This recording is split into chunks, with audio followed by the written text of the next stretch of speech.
Hello guys അപ്പം ഇന്ന് ഞാൻ അൺബോക്സ് ചെയ്യാൻ പോകുന്നത് വൈപ്പർ V3 Pro സെന്റിനൽ. നമുക്ക് എല്ലാവർക്കും ഇഷ്ടമുള്ള ടീമാണ് സെന്റിനൽ എഡിഷൻ. അളിയാ താങ്ക്സ് അളിയാ, കോൾ മീ ചെസ അളിയാ. അവ എനിക്ക് ഗിഫ്റ്റ് തന്നെയാണ് ഗൈസ്. അപ്പം ഇതിന്റെ ഒരു ചെറിയ റിവ്യൂ പോലെയാണ് ഗൈസ്. മൗസ് ഒരു രക്ഷയില്ല, കാണാം ഒരു രക്ഷയില്ല എന്ന് വെച്ചാൽ നമുക്ക് ഇഷ്ടമുള്ള ടീമും കൂടെ ആയതുകൊണ്ടാണ് ഇത്ര ഫീൽ. എനിക്ക് ഭയങ്കര ഇഷ്ടപ്പെട്ടു. ഇതിന്റെ പ്രൈസ് വന്നിട്ട് 17,000 to 18,000 റുപ്പീസ് ആണ്. ഇതിന്റെ നോർമൽ വേർഷൻ, ഈ സെന്റിനൽ അല്ലാത്ത ഇത് ലിമിറ്റഡ് എഡിഷൻ ആണ്. നോർമൽ എഡിഷൻ വന്നിട്ട് 13,000 റുപ്പീസ് ആണ് ഇപ്പൊ കറന്റ് ഞാൻ ഏറ്റവും ലോവസ്റ്റ് പ്രൈസ് ആണ് ഈ വീഡിയോ ഷൂട്ട് ചെയ്യുന്ന സമയത്ത് ഗൈസ്. അപ്പോൾ ബോക്സിൽ ഇതൊക്കെയാണ് ഉള്ളത്. ഒരു മൗസ്, ബ്രേഡഡ് കേബിൾസ്, നല്ല ക്വാളിറ്റി കേബിളാണ്. ഈ വിലയ്ക്ക് പിന്നെ നല്ല ക്വാളിറ്റി കേബിൾ തരണമല്ലോ. ഇത് out of the box 8K polling rate dongle വരുന്ന എനിക്കൊന്ന് വൈപ്പറിൻ്റെ ആദ്യത്തെ മോഡലാണ്. ബാക്കി എല്ലാത്തിലും എൻ്റെ നേരത്തെ വരുന്ന ഡെത്താഡ V3 Proയിലാണെങ്കിലും എക്സ്ട്രാ ഡോങ്കിൾ മേടിക്കണമായിരുന്നു. ഒരു $30 ഡോങ്കിൾ മേടിക്കണമായിരുന്നു. അത് ഇവിടെ കിട്ടുകയില്ല. അത് അമേരിക്ക, കാനഡ അവിടെ നിന്ന് കാര്യങ്ങൾ വരുമ്പോഴത്തേക്കും കൊണ്ടുവരിക അല്ലെങ്കിൽ ഷിപ്പ് ചെയ്യുക എന്നുള്ളൊരു ഇതേ ഉള്ളൂ. ഇവിടെ ഇന്ത്യയിൽ അത് അവൈലബിൾ അല്ലായിരുന്നു. പക്ഷേ ഇതിൽ out of the box 8K polling rate ആണ് വരുന്നത്. അത് കഴിഞ്ഞാണ് ഏറ്റവും വിലപിടിപ്പുള്ള സാധനം എനിക്ക്. കൺഗ്രാജുലേഷൻസ്, സെൻ സിറ്റിയിലേക്കുള്ള സിറ്റിസൺഷിപ്പ് കിട്ടി എനിക്ക്. അപ്പോൾ ഇതൊക്കെയാണ് ഈ ബോക്സിൻ്റെ അകത്തുള്ളത്. ഇത്രയൊക്കെ ഉള്ളൂ.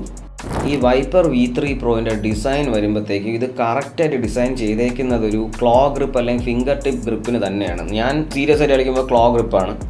അതേപോലെ ഇതിൻ്റെ ഡയമെൻഷൻസ് വരുമ്പോഴത്തേക്കും ലെങ്ത് വന്നിട്ട് 127 mm ആണ് വരുന്നത്. Height 39.9 mm.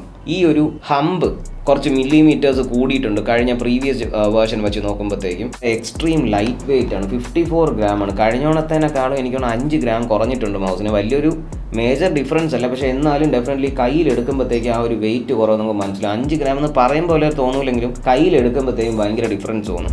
ഗൈസ്, ഇതിൻ്റെ ബിൽഡ് ക്വാളിറ്റിയെ പറ്റി പറയാനാണെങ്കിൽ ഇതിന് നമ്മളിപ്പോൾ ഇറുക്കി ഞെക്കിയാലും ഒന്നും ഒരു ക്രീക്കിംഗ് സൗണ്ടോ ഒന്നുമില്ല. നല്ല അടിപൊളി ബിൽഡ് ക്വാളിറ്റിയാണ്. അതേപോലെ ഇതിൻ്റെ സൈഡ് ബട്ടൺസ് കുറച്ചുകൂടെ വലുതാക്കിയിട്ടുണ്ട്. അപ്പോൾ നമുക്ക് കുറച്ചുകൂടെ കളിച്ചുകൊണ്ടിരിക്കുന്ന സമയത്ത് റീച്ച് കിട്ടാൻ കുറച്ചുകൂടെ എളുപ്പമാണ്. ക്ലിക്ക് ആണെങ്കിലും കുറച്ചുകൂടെ ടാക്ടൈൽ ആയിട്ടുണ്ട്. ശരിക്കും പറഞ്ഞാൽ വൈപ്പർ V2 Proൻ്റെ ഒപ്റ്റിക്കൽ സ്വിച്ചസ് തന്നെയാണ് വെച്ചേക്കുന്നത്. പക്ഷേ ഇതിൽ നൈലോൺ മെറ്റീരിയൽ മാറിയിട്ടുണ്ട്. അതുകൊണ്ട് ഇതിന് കുറച്ചുകൂടെ ടാക്ടൈൽ ഒരു സൗണ്ട് വരുന്നുണ്ട്. പിന്നെ ഉള്ളതെന്ന് പറഞ്ഞാൽ സ്ക്രോൾ നല്ല ടൈറ്റാണ്. നമ്മൾ അങ്ങോട്ടും ഇങ്ങോട്ടും അനക്കുമ്പോഴൊന്നും സ്ക്രോൾ അനങ്ങത്തില്ല. നല്ല അടിപൊളി സ്ക്രോളാണ്. എടുത്തു പറയേണ്ട ഒരു സാധനം ഇതിൻ്റെ സ്കേറ്റ്സ് ആണ്. ഭയങ്കര വലിയ സ്കേറ്റ്സ് ആണ്, PTFE ആണ്. അപ്പോൾ ഇതിൻ്റെ ഒരു ഗുണം എന്ന് പറഞ്ഞു കഴിഞ്ഞാൽ ഇതിന് ഭയങ്കര ലോ ഫ്രിക്ഷൻ ആണ് ഈ ഒരു മെറ്റീരിയലിന്. ഇത്രയും വലിയ സ്കേറ്റ്സ് വരുമ്പോഴത്തേക്കുള്ള പ്രശ്നം എന്ന് പറയുന്നത് റീപ്ലേസ്മെൻറ്റ് കിട്ടാൻ ഭയങ്കര പാടായിരിക്കും. എന്ന് വെച്ചാൽ പാടെന്ന് വെച്ചാൽ വേറെ ഇപ്പോൾ ഒരു തേർഡ് പാർട്ടി ഇടണമെന്ന് വെച്ചാലും കറക്റ്റ് മോഡൽ കിട്ടാൻ പാടായിരിക്കും. പക്ഷേ കിടിലൻ സ്കേറ്റ്സ് ആണ് ഇതിൽ വരുന്നത്. ഒരു രക്ഷയില്ലാത്ത സ്കേറ്റ്സ് ആണ്. ഈ മൗസിൻ്റെ പെർഫോമൻസ് വൈസ് ഗെയിമിങ്ങിന് പറയുകയാണെന്നുണ്ടെങ്കിൽ ഇതിൽ വരുന്ന സെൻസർ ഫോക്കസ് 235K Gen 2 എന്ന് പറയുന്ന സെൻസറാണ്. Best sensor available currently for a mouse ആണ് ഈ സാധനം. സെൻസറിൻ്റെ ലേറ്റൻസി വൈസ് ആണെങ്കിലും ക്ലിക്ക് ലേറ്റൻസി വൈസ് ആണെങ്കിലും ഈ mouse one of the best mouse out there ആണ്. 99.8 റെസൊല്യൂഷൻ ആക്യുറസിയാണ് പറയണത്, കമ്പനി പറയണതാണ്. പോളിംഗ് റേറ്റ് 1000 ഇട്ട് യൂസ് ചെയ്യുകയാണെങ്കിൽ കമ്പനി പറയുന്നത് 95 മണിക്കൂർ കിട്ടുന്നതാണ്. 2000 ഹെർട്സ് പോളിംഗ് റേറ്റ് ഇടുകയാണെങ്കിൽ 62 മണിക്കൂറും, 4000 ഹെർട്സ് പോളിംഗ് റേറ്റ് ഇടുമ്പോഴത്തേക്കും 40 മണിക്കൂറും, 8000 ഹെർട്സ് പോളിംഗ് റേറ്റ് ഇടുമ്പോൾ 17 മണിക്കൂറും ചാർജ് കിട്ടും. ഇത്രയും നേരം പറഞ്ഞ കുറേ കാര്യങ്ങളിലൊക്കെ പേപ്പറിൽ എഴുതി വെച്ചിരുന്നതും ഓൺലൈൻ നിങ്ങൾക്ക് കാണാമെന്നുള്ളതാണ്. ഇനി എൻ്റെ പേഴ്സണൽ എക്സ്പീരിയൻസിൽ ഞാൻ പറയാം. ഞാൻ ഈ മൗസ് ഡെത്താഡർ V3 Proയിൽ നിന്നാണ് ഇതിലോട്ട് മാറിയത്. അതിൻ്റെ സെൻസർ തമ്മിൽ Gen 1 Gen 2 ഡിഫറൻസ് ഉണ്ട്, DPI ഡിഫറൻസ് ഉണ്ട്. ആരും 35,000 DPI ഒന്നും ആരും ഉപയോഗിക്കാമെന്ന് പറഞ്ഞില്ല. രണ്ടിലും ഞാൻ 800 DPI ആയിട്ടാണ് കളിച്ചുകൊണ്ടിരുന്നത്. എനിക്ക് സാധാരണ ഒരു മൗസിൽ നിന്ന് വേറൊരു മൗസിലോട്ട് മാറുമ്പോഴത്തേക്കും ഞാൻ ഒരുപാട് റിവ്യൂ ചെയ്യാനുണ്ട്, എപ്പോഴും മൗസ് മാറും. അപ്പോൾ എനിക്ക് കൂടുതലും കുറഞ്ഞ മൗസിലോട്ട് പോകുമ്പോൾ ഡിഫറൻസ് ഫീൽ ചെയ്തിട്ടുണ്ട്. കൂടിയ മൗസിൽ നിന്ന് കൂടിയ മൗസിലോട്ട് പോകുമ്പോൾ അങ്ങനെ വലിയ ഡിഫറൻസ് ഫീൽ ചെയ്തിട്ടില്ല.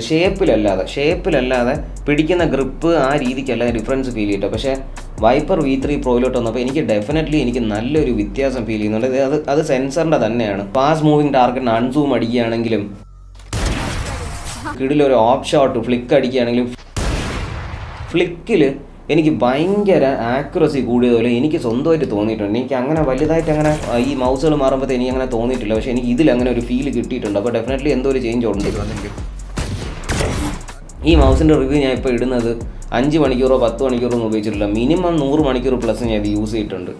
പോളിംഗ് റേറ്റ് കൂടുമ്പോഴത്തേക്കും നമ്മളെ പ്രോസസ്സറിനാണ് ഹിറ്റ് വരുന്നത്. അപ്പോഴത്തേക്കും പോളിംഗ് റേറ്റ് ഒരുപാട് ഇടുമ്പോഴത്തേക്കും ഒരു നോട്ടീസബിൾ ഡിഫറൻസ് ഇല്ല. അതുകൊണ്ട് ഞാൻ 2000 ഞാൻ മിക്കവാറും ഇടുന്നത്. വല്ലപ്പോഴും മാത്രം 4000 ഇടുക, 8000 ഒരിക്കലും ഇടാറില്ല, ഒരിക്കലും. ഈ പോളിംഗ് റേറ്റ് എന്താണെന്ന് ഡൗട്ട് ഉള്ളവർക്ക് വേണ്ടിയിട്ട് ഞാൻ ഒരു കാര്യം പറഞ്ഞുതരാം. ഈ പോളിംഗ് റേറ്റ് എളുപ്പത്തിൽ മനസ്സിലാക്കാനുള്ള രീതിക്ക് ഞാൻ പറഞ്ഞുതരാം. നമ്മുടെ മൗസ് ഇരിക്കുന്ന പോയിന്റർ ഒരു സെക്കൻഡിൽ എത്ര വട്ടം റിഫ്രഷ് ആവും എന്നുള്ളതാണ് പോളിംഗ് റേറ്റ് എന്ന് മനസ്സിലാക്കി. അതാണ് എളുപ്പം മനസ്സിലാക്കാൻ. ഒരു സെക്കൻഡിൽ ഇത് 1000 വട്ടം റിഫ്രഷ് 1000 പോളിംഗ് റേറ്റ്, 2000 ആണ് 2000, 8000 ആണ് 8000. അപ്പം നമ്മൾ ഇങ്ങനെ മൗസ് അനക്കുമ്പോഴത്തേക്ക് അത്ര ആക്യുറസി ആയിരിക്കും. മനസ്സിലായി? നമ്മളൊന്ന് ജസ്റ്റ് ഒന്ന് അനക്കുമ്പോൾ തന്നെ അത് രജിസ്റ്റേർഡ് ആണ്. അതാണ് ഈ പോളിംഗ് റേറ്റിന്റെ ഗുണം. അപ്പോൾ നമ്മൾ ഒരു സെക്കൻഡിൽ തന്നെ 2000 ഒക്കെ റിഫ്രഷ് ആകുമ്പോൾ പ്രോസസ്സറിന് ഹിറ്റ് വരും. ഒരു കൺക്ലൂഷൻ പോലെ പറയാനാണെന്നുണ്ടെങ്കിൽ, നിങ്ങൾക്ക് പൈസ ഉണ്ട്, ഒരു നല്ല മൗസ് വാങ്ങിക്കാൻ വേണ്ടിയിട്ട് നോക്കുകയാണ്, ബഡ്ജറ്റ് ഒരു പ്രശ്നമല്ലെന്നുണ്ടെങ്കിൽ മൗസിന് ഇതൊരു നല്ലൊരു ഓപ്ഷനാണ്. എന്തെന്ന് വെച്ചാൽ ഇൻഡസ്ട്രി സ്റ്റാൻഡേർഡ്സിൽ current best mouse, one of the best mouse എന്നേ പറയാൻ പറ്റും. എപ്പോഴും പുതിയ പുതിയ മൗസ് ഇറങ്ങിക്കൊണ്ടിരിക്കും. നിങ്ങൾക്കൊരു ലിമിറ്റഡ് എഡിഷൻ ആഗ്രഹിക്കുന്നവർക്കാണെങ്കിൽ സെന്റിനൽ എഡിഷൻ മേടിക്കാം.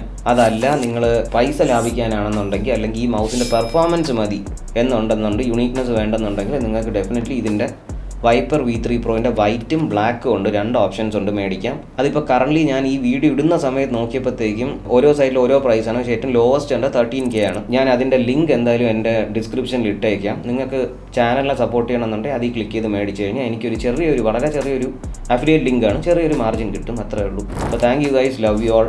ദിസ് മെനറ്റാം സൈനിങ് ഓഫ്. അടുത്ത വീഡിയോയിൽ കാണാം. ടാറ്റാ.